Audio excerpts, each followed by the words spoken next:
세상과 다른 우리 기독교의 진리의 한 원리가 있습니다. 그것은 하나님은 먼저 은혜를 주신다. 은혜가 먼저 하나님으로부터 오고 그 다음에 하나님은 그 은혜에 합당한 삶을 살도록 그렇게 우리들에게 응답을 원하시는 하나님이십니다. 우리가 창세기 1장에 보면 하나님께서 모든 피조물을 지으시고 먼저 복을 주셨다.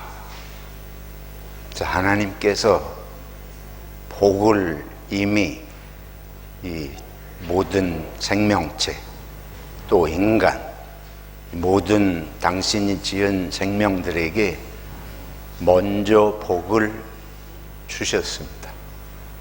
그게 성경이 선언하는 아주 중요한 사실입니다. 우리는 잘하면 복을 받는다. 이제 그런 생각이 있잖아요. 우리는 모든 것이 먼저 조건이에요. 먼저 조건부로 이 세상은 다 그렇게 살아갑니다. 결혼을 해도 예를 들어서 우리가 자녀들이 결혼한다. 그 며느리가 시댁에 들어오면 자기가 잘하면 사랑을 받고 귀여움을 받고 뭐 그런 식의 개념. 쉽게 말 인간관계도 서로 지내보면서 잘하면 가깝게 하고 친근하게 대하고. 근데 그게 우리 한국 문화는 특별히 그게 그런 점이 더 강하지 않은가 싶습니다. 왜 그런가 하면 여러분도 뭐 그런 얘기 많이 들으셨겠습니다만은 한국에 오신 외국 사람들이 우리 한국 문화 풍토를 보고 느끼는 것 중에 아주 피부로 강하게 그들이 느끼는 것의 하나는 한국 사람들은 아는 사람에게는 참 친절하다. 근데 처음 대하는 사람한테는 그러니까 모르는 사람, 남남에게는 아주 웃음 한 번을 안 주는 냉정한 그런 것으로 이제 비추어진다는 거예요. 그게 간단한 얘기 같지만 알아야 친절하게 하고 알아야 얘기도 나누고. 우리가 생각하면 그게 당연하지. 모르는 사람한테 괜히 객적게 모르는 사람 보고 웃으면 미친놈같이 실성한 사람같이 우리 문화는 그렇게 취급을 받잖아요. 근데 성경은 이제 이거를 우리 문화하고 성경의 이걸 좀 대비해서 생각을 해보는 거예요. 성경은 하나님이 먼저 웃어주시고 하나님이 먼저 사랑해 주시고 하나님이 먼저 복을 주시고 이게 성경이 우리들에게 말씀하는 겁니다. 창세기 1장이 아주 중요해요.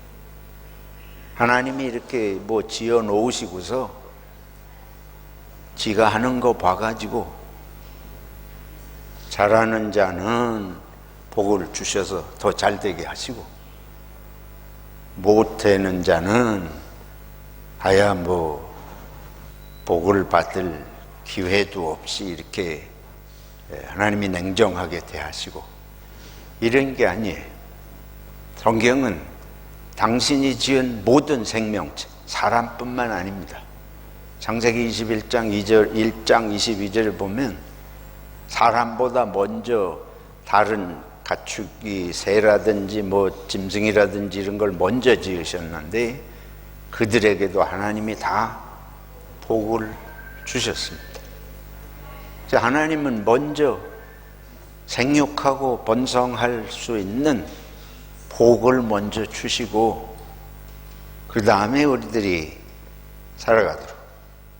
하나님은 돌봐주시고 사랑해 주시고 필요한 것을 마련해 주시면서 우리들이 하나님의 뜻에 합당하게 살아가기를 원하시는 그런 먼저 사랑하시는 하나님이신 줄로 믿습니다. 실감이 안 나시는 것 같습니다. 이스라엘 백성들의 역사를 통해서 보면 아주 중요한 사건이 있습니다.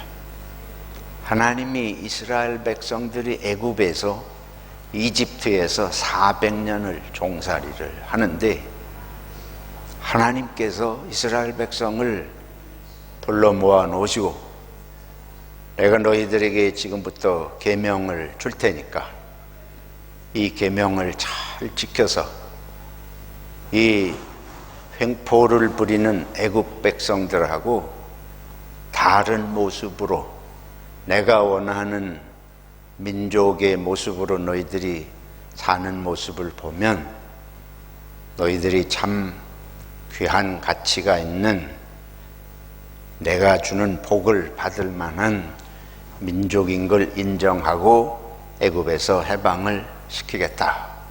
그런 것이 아니잖아요.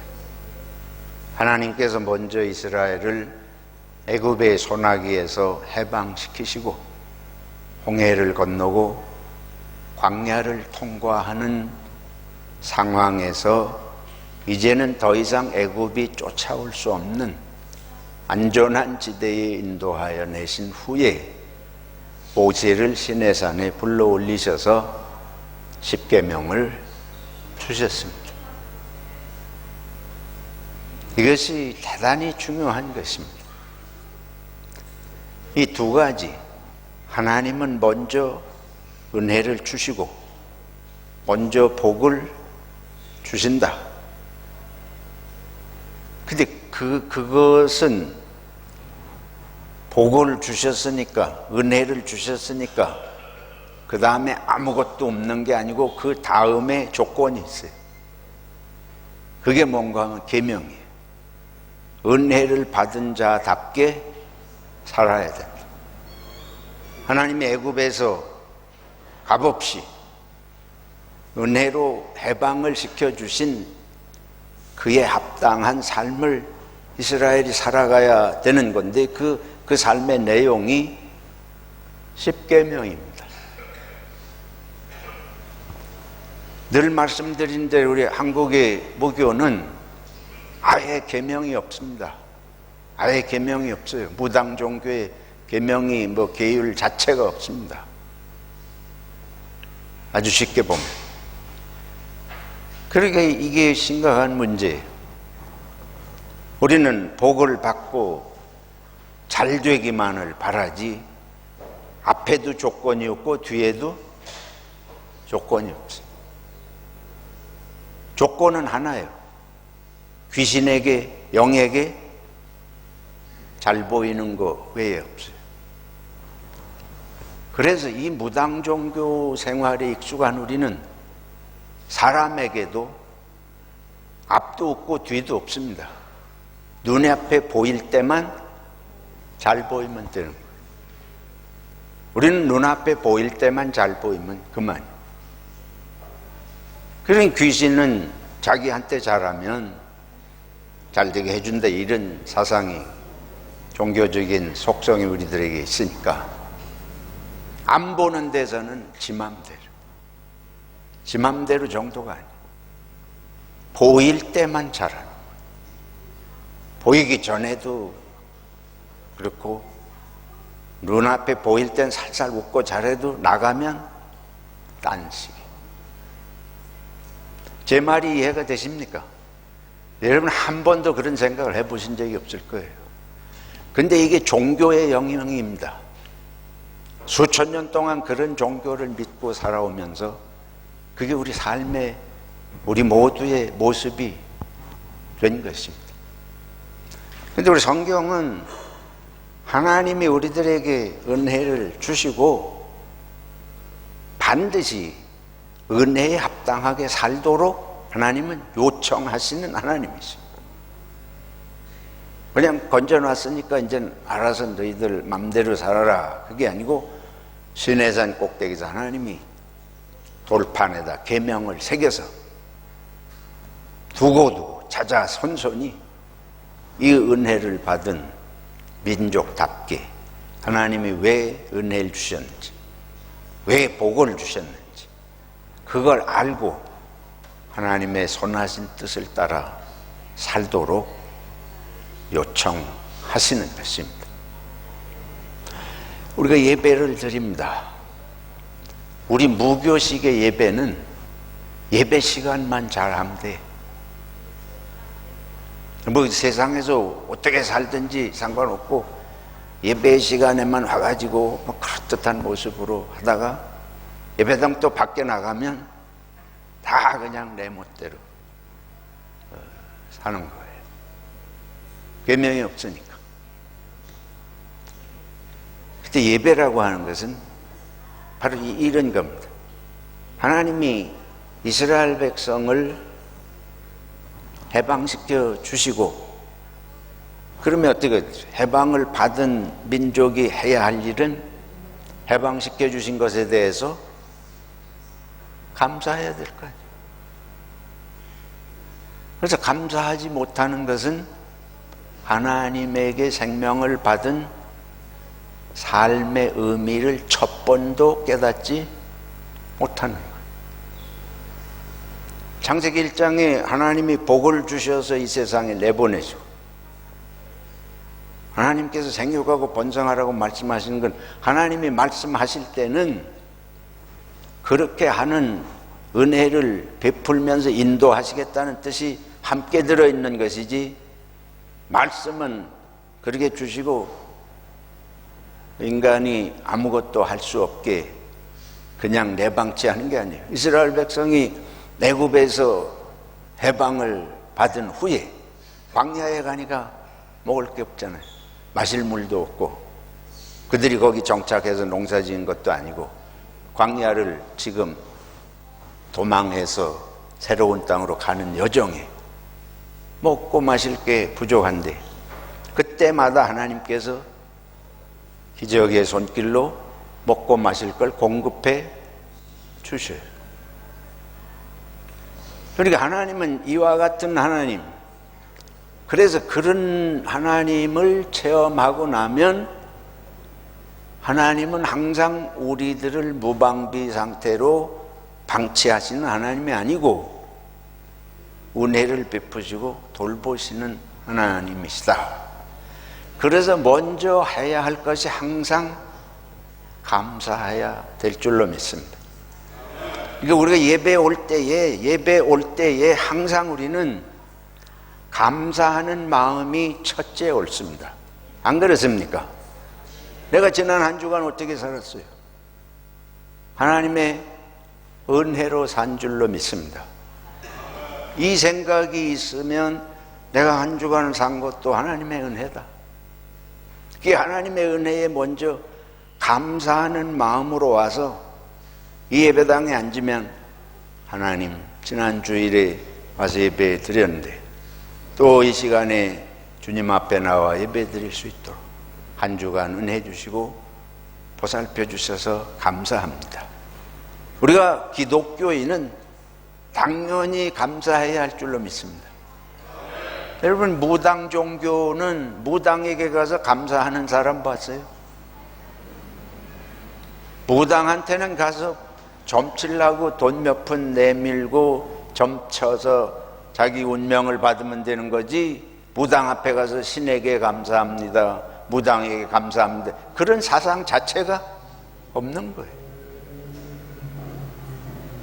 그래서 우리는 무엇이든지 먼저 하나님 앞에 예배할 때에 가장 소중한 것이 감사의 마음으로 하나님을 예배하는 것입니다. 그래서 찬양부터 하는 거예요. 그래서 찬양을 하는 거예요. 모든 찬송의 기본은 감사 옳습니다. 어떤 찬송이든지 기독교 찬송은 그 시작과 끝이, 그 저변에 흐르는 모든 것이 감사의 표현이 옳습니다. 이 감사를 그래서 우리가 응답을 할 수가 있어야 돼요. 하나님을 믿는, 특별히 우리 예수 그리스도의 구원의 은혜를 믿는 사람들은 모든 것에 앞서서 먼저 감사의 응답을 해야 할 줄로 믿습니다. 근데 우리는 응답이라는 게 없어요. 우리 한국 사람은 응답이 없어요. 습관적으로 응답 안 해요. 그랬잖아요. 뭐 한국에서는 어떤 교회에서는 아멘도 못하게 하는 교회예요. 조용하게, 엄숙하게. 근데 본래 기독교에서는 모든 순서에 반드시 아멘하게 되어 있습니다. 기독교의 모든 예배 순서는 응답으로 이루어지게 되어 있습니다. 우리가 교동문 하듯이 목사 혼자 하는 순서는 절대로 없어요. 본래 전통적인 기독교 예배 순서에는 반드시 예배 인도자와 회중이 주고받는 식의 리스폰스가 반드시 있게 되어 있습니다. 성경을 읽은 다음에도 뭐 그런가 보다 하고 가만히 있는 게 아니고 우리는 꼭 뭐예요? 이것은 하나님의 말씀입니다. 그러면 여러분께서 뭐라 그래요? 하나님께 감사드립니다.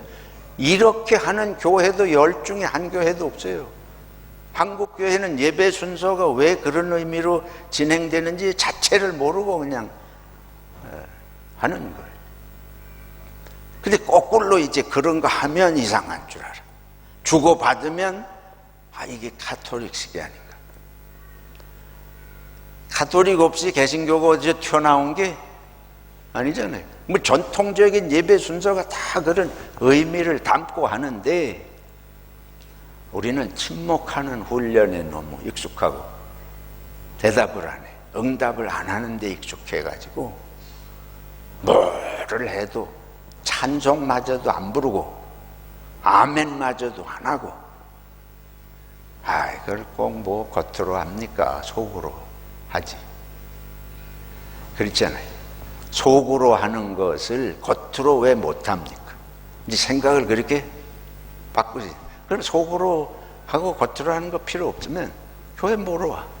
혼자 집에서 하지. 제가 극단적으로 말합니다. 저부터도 이런 훈련이 잘 안 돼 있는 걸 인정하면서 우리가 문화 전체를 신앙적 의미로 바꿔야 된다는 거예요. 제가 퍼스에서 돌아오는데 금요일 날 공항에 이렇게 앉아서 기다리는데 두 나이 드신 아마 한 60도 훨씬 넘으신 것 같아요. 두 분이 호주 할머니 할아버들인데 제가 있는 그 옆에서 둘이 얼마나 뽀뽀를 이쁘게 하는지 요거 입을 대고 그래서 한참 보다가 민망하게 너무 한편 보니까 너무 아름다운 거예요. 저분들이 나이가 60대 70은 된 것 같은데 아직도 저 나이에 무슨 정이 있어서 뽀뽀를 그렇게 정말 진지한 뽀뽀를 하시는데 우리는 이런 걸 못하잖아요. 표현을 안 해. 그러니까 서로 사실은 안 해도 속으로 알지. 여러분 속으로 압니까? 모르죠. 모르는데 아는 척한다. 모르는데 분명히 모르는데 알 거라고 생각하는. 하나님께도 우리가 언어를 주셨는데 왜 하나님께 소리 높여 응답을 할 수 있는 언어를 주셨는데 우리가 말 못하는 사람처럼 안 할 이유가 없잖아요. 여러분 아멘 훈련하시고 응답하는 훈련하시면 하나님께 영광되고 귀한 줄로 믿습니다. 네, 감사합니다. 그래서 할 때에 이 예배당 올 때 먼저 무조건 감사하는 기도부터 해요. 무조건 감사하는 마음으로 찬송을 부르는 것이 아름다운 일입니다. 그리고 이제 하나님께서 오늘 본문과 연결해서 하나님이 이러이러한 은혜를 주신 것에 대해서 감사합니다. 그게 진심이면 그 다음에 따라 나와야 될 게 있습니다. 뭐냐 하면 은혜 주신 것에 합당하게 살지 못했습니다. 은혜를 모르면 회개할 것도 없는 거예요. 뭐 회개 안 한다는 건 뭘 모른다는 거예요, 거꾸로. 은혜를 모르는 거예요. 무슨 은혜를 받았는지 모르는 거예요. 은혜 받은 줄 모르면 감사 안 하게 되죠. 은혜 받은 줄 모르면 회개도 할 것이 없어요. 그리고 원망이 나오게 되는 거죠. 이스라엘 백성들이 광야에서 물 조금이 없고 먹을 게 조금 험하고 하면 자꾸 원망하는 게 은혜를 잊었기 때문에. 애굽에서 해방시켜 주신 값없는 은혜가 얼마나 큰지를 자꾸 우리는 잊어버려요. 그러니까 감사 안 하죠. 감사 안 하는데 회개할 리가 없어요. 한 마음에서 그 두 가지가 나올 수가 없어요. 하나님의 은혜를 생각을 하면 정말로 내가 하나님의 은혜로 산다 생각하면 내가 그에 합당하게 살지 못했구나. 그걸 생각하면서 하는 게 회개예요. 그래서 우리 예배 순서에 회개의 고백의 순서가 있고, 근데 너무도 또 감사한 것은 우리가 고백하면 하나님은 반드시 뭐 하신다? 용서하신다. 그래, 은혜 위에 은혜예요.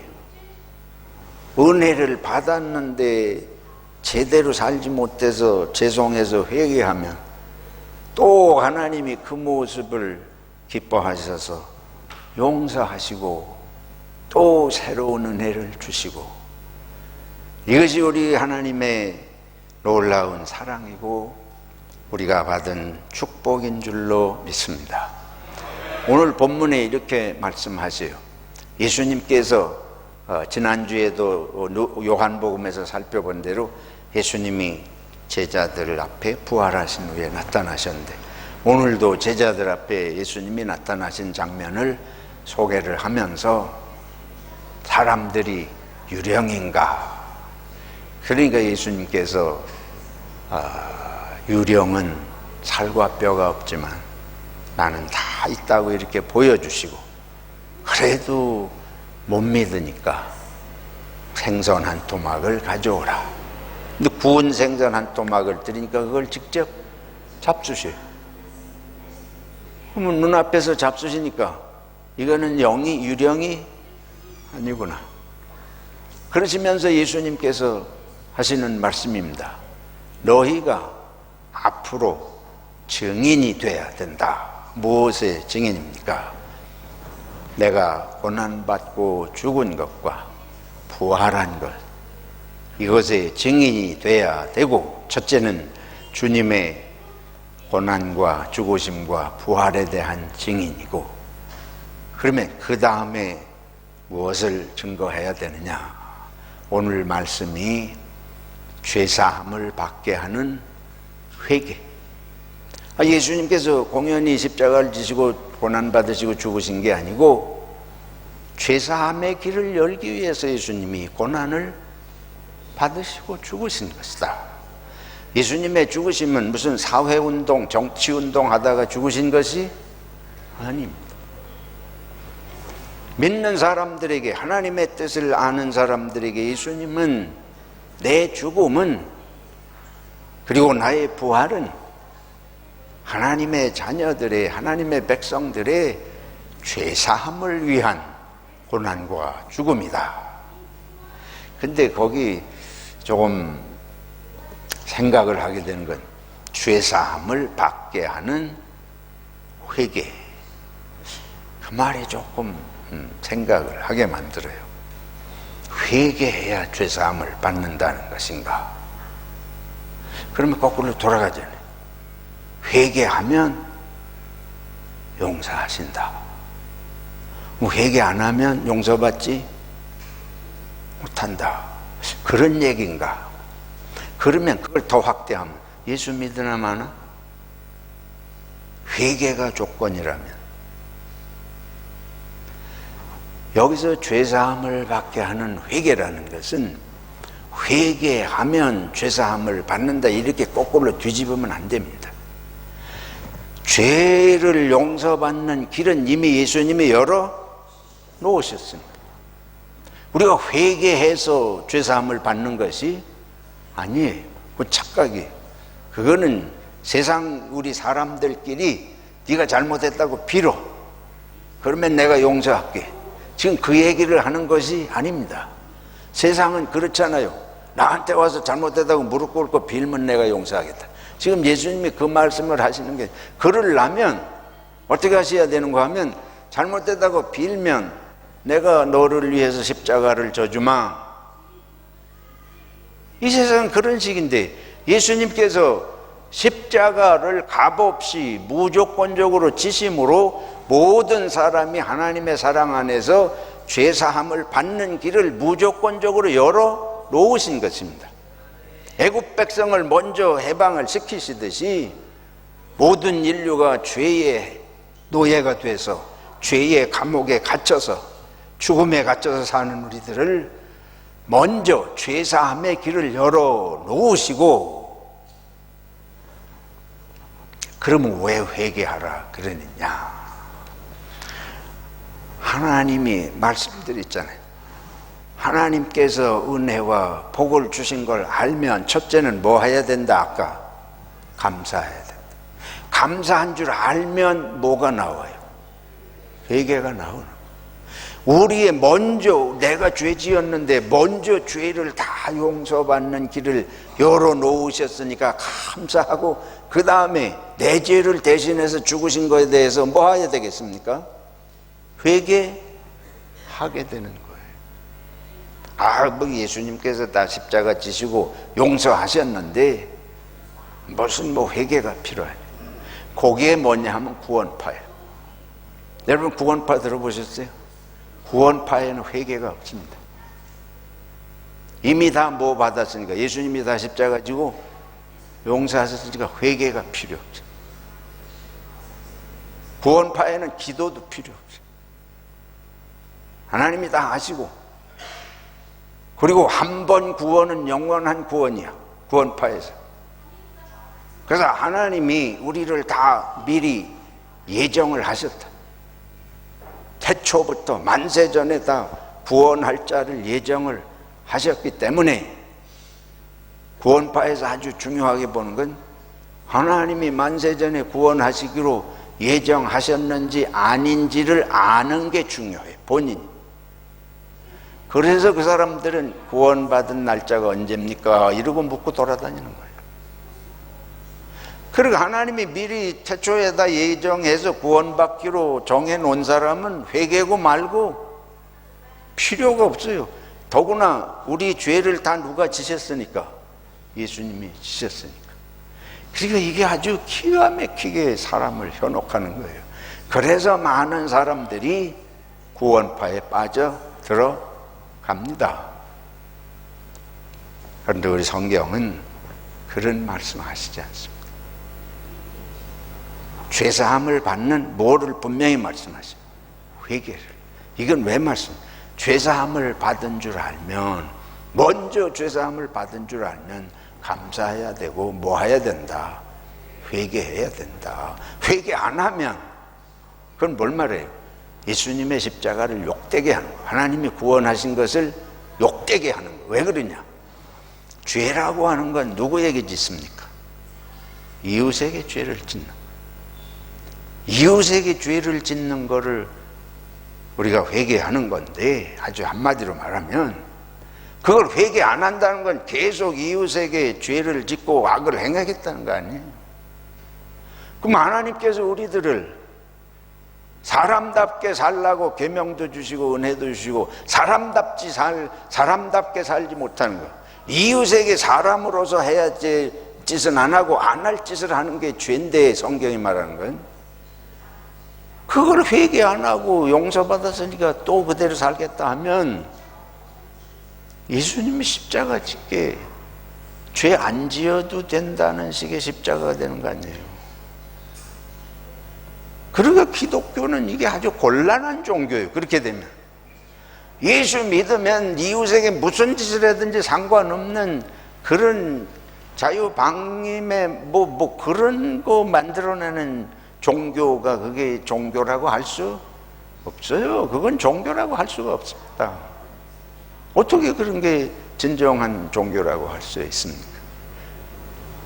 참된 기독교는 우리가 온전히 우리 죄를 스스로 용서받을 길이 없으니까 하나님의 은혜를 베푸시지만 반드시 감사할 줄 알고 반드시 자기 죄됨을 인정하고 회개해야 참 예수님의 정신을 깨닫는 줄로 믿습니다. 예수님의 은혜를 바로 깨달으면 내 죄를 대신해서 지셨으니 내가 이 부끄러운 죄를 다시 지어서야 되겠는가. 그래서 이 회개라고 하는 건 미래를 향한 결심이 포함되어 있습니다.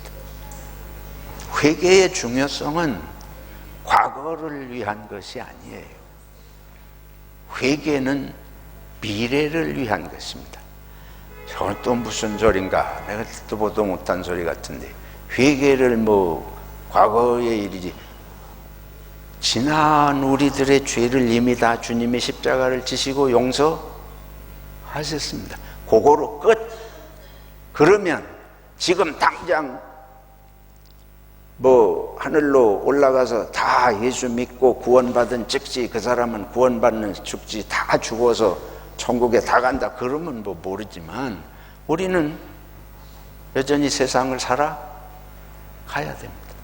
근데 앞으로 그럼 내가 죄사함을 받고 용서받은 사람으로서 어떻게 앞으로 살아가야 될 거냐. 그래서 회개는 미래지향적인 거예요.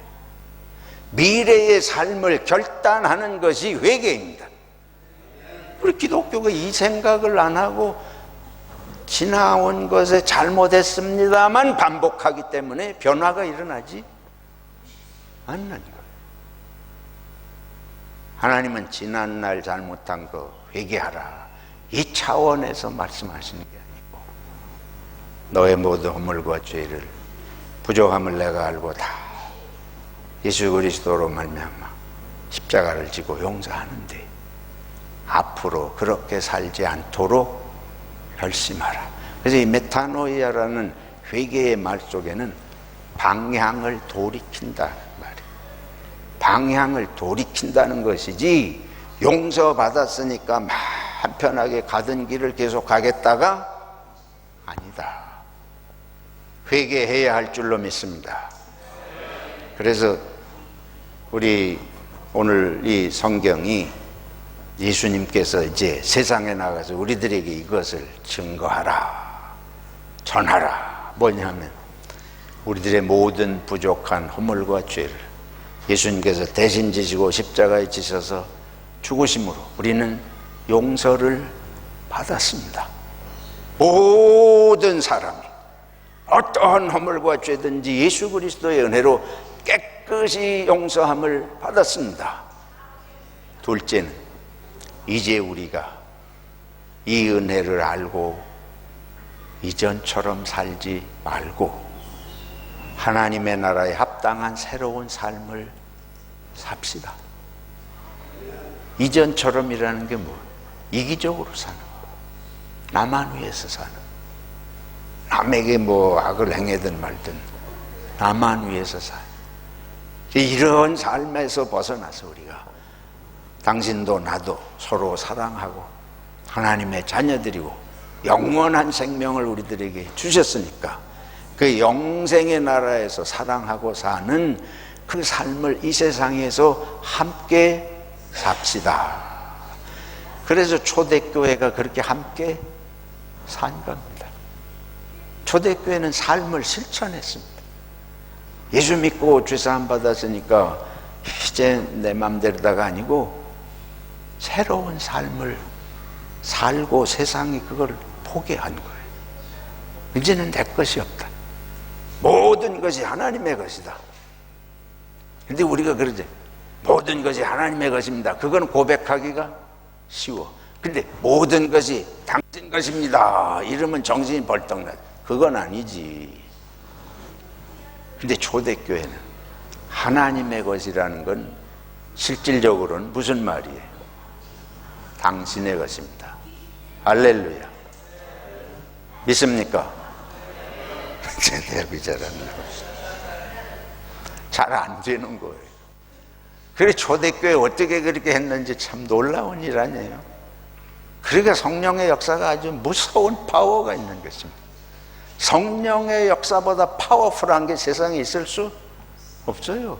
사람의 마음을 변화시키는 어떤 강한 힘도 사람의 마음을 변화시키는 게 세상에 없습니다.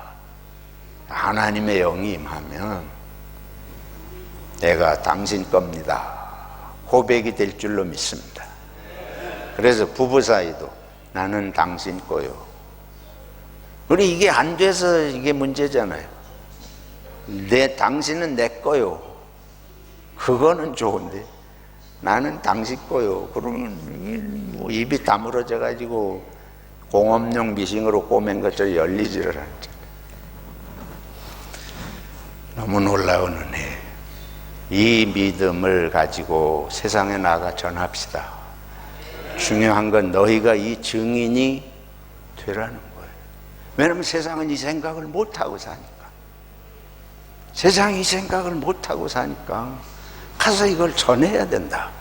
교회의 존재 목적은 그래서 첫 번이 바로 이 복음을 전하는 겁니다.